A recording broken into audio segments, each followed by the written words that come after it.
রহমান। তখন বলে হুজুর আমার চাচার নাম আব্দুল্লাহ আর আমার হলো দাদার নাম আব্দুর রহমান, এগুলো নামের মধ্যে কেন জানি চাচার দাদা দাদা ভাব। তখন ওরা আলেমদের নাম পছন্দ করে না, ইসলামিক নাম পছন্দ রাখে না, তখন ওরা সন্তানের নাম রাখে জনি, রনি, সনি। এখানে হাসি খুশি মায়া দয়া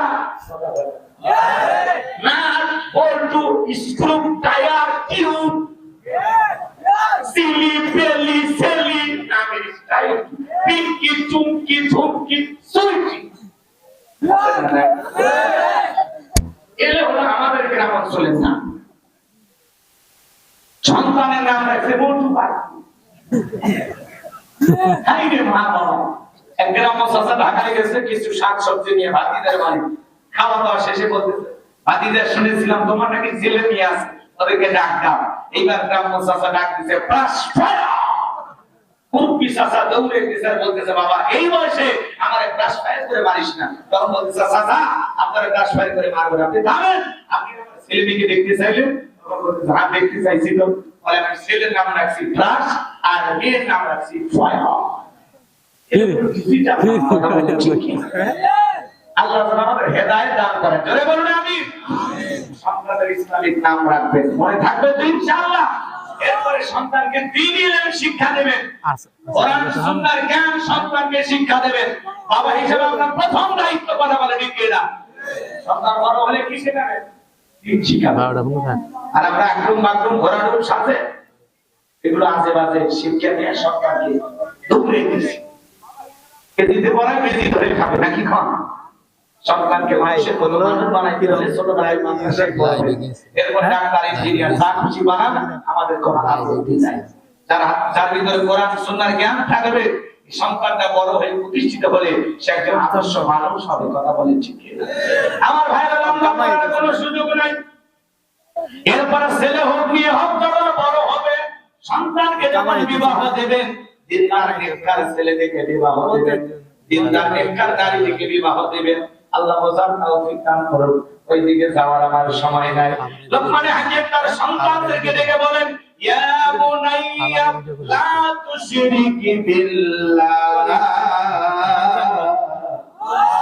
আমার অবশ্যই আমার কলিজার টুকরা সন্তান, আল্লাহর সাথে কখনো কাউকে শরীক করা যাবে না, আল্লাহর সমকক্ষ কাউকে স্থির করা যাবে না। আল্লাহর চাইতে দুনিয়ার জমিনে কেউ বড় হতে পারে না। ওয়ালাম ইয়াকুল্লাহু কুফুয়ান আহাদ। আকাশের জমিনে আল্লাহর সমকক্ষ, আল্লাহর সমতুল্য আর কেউ নাই। একটা ছেলে দেখে বলে আব্বা আমার দেওয়া নসিহত হবে না, আমার কিছু টাকা দেন, আমি বিজনেস করব, ব্যবসা বাণিজ্য করব। লোকমান হাকিম দেখে বলে ছেলে রে তোমার যে টাকা দেব, টাকা দেওয়ার মতো টাকা আমার কাছে নাই। দেখে বলে আব্বা যেভাবে হোক আমার একটু টাকা দেন, আমি একটু ব্যবসা বাণিজ্য করব।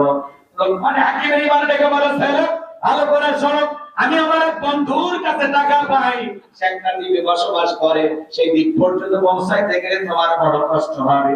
আমি বাবা হয়ে সন্তানকে এত কষ্টের পথ পাড়ি দিতে দেব না। লোকমান হাকিমের ছেলে বড় নাছর বান্দা দেখে বলে আব্বা আপনি শুধু আমাকে রাস্তার লোকেশনটা বলে দেন, যেহেতু কষ্টই হোক আমি সেখানে পৌঁছানোর জন্য প্রস্তুত আছি। লোকমান হাকিম এবার দেখে বলে তাহলে শোনো, বাড়ি থেকে যখন বের হয়ে যাইবা 2 রাকাত সালাতুল হাজাতের নামাজ আদায় করবা, আর মনে রাখবা বিপদের আগে আর পরে 2 রাকাত সালাতুল হাজাতের নামাজ আদায় করবা। এখান থেকে বের হয়ে যাওয়ার পরে বিশাল মরুভূমি রাস্তা পাড়ি দেওয়ার পরে তাকায় দেখবা, ও আমার সন্তান তাকায় দেখবা একটা জঙ্গল দেখা যায়, ওই জঙ্গলের ভিতরে দেখবা ঝর্ণার পানি পড়তেছে, সেখান থেকে পানি পান করবা, প্রয়োজন মোতাবেক পানি নিবা। আবার সামনের দিকে যাওয়ার পরে পিছন দিক তাকায় দেখবার জঙ্গলটা দেখা যায় না। পুরো রাস্তার বিবরণ লোকমান হাকিম তার সন্তানকে শুনিয়ে দিল। এইবার লোকমান হাকিমের সন্তান রওনা করলেন। বাবা বলেছিল চলতি পথে দেখবে বিশাল একটা গাছ, ওই গাছের ছায়া আশ্রয় নিবা না, গেলে তোমার বিপদ হবে। লোকমান হাকিমের সন্তান টেনশনে পড়ে গেলেন। বাবা বলেছে আশ্রয় নিলে বিপদ হবে। গাছের গোড়ায় বসে আছে একটা মুরব্বি, দেখে বলে ও সন্তান এইদিকে আসো। দেখে বলে না, বাবা বলেছে আশ্রয় নিলে বিপদ হবে। মুরব্বি দেখে বলে তোমার বাবা কি বলে নাই চলতি পথে যদি একটা মুরব্বির সাথে দেখা হয়, মুরব্বি যা বলবে তুমি তাই শোনবা? তখন বলে হ্যাঁ বলেছে। তখন লোকমান হাকিমের ছেলেকে ডেকে বলে বাবা ভয় নাই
বলে না আমার কোনো আপত্তি নাই।